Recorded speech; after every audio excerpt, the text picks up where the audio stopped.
করব বাসন্তী পোলাও। এই জন্য আমি কাজু কিশমিশটা আগে থেকে ঘিয়ে ভেজে রেখে দিয়েছি। এবার সেই ঘিয়ের মধ্যেই আমি দিয়ে দিয়েছি গোটা গরম মশলার ফোড়ন। গোটা গরম মশলা ফোড়ন দেওয়ার পর আমি আগে থেকে 3 কাপ গোবিন্দভোগ চাল জল ঝরাতে দিয়েছিলাম, একটু শুকনো করলে জিনিসটা ভালো হবে।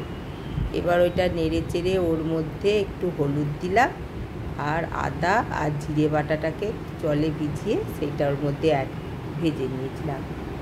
এটা যখন একটু ভাজা ভাজা হয়ে যাবে, আমি 3 কাপ গোবিন্দভোগ চালের জন্য 6 কাপ আমি জল গরম করতে দিয়েছি। সেই জল গরমটা এর মধ্যে দিয়ে দিলাম।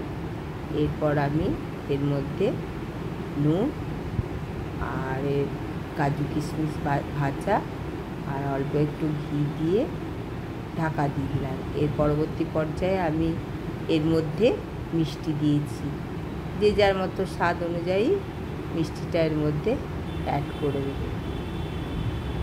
দিয়ে তারপরে কিছুক্ষণ রাখার পর আমার তৈরি হয়ে গেল ঝরঝরে বাসন্তী পোলাও। জলের আন্দাজ যদি ঠিক হয় তাহলে পোলাও খুব সুন্দর ঝরঝরে হবে।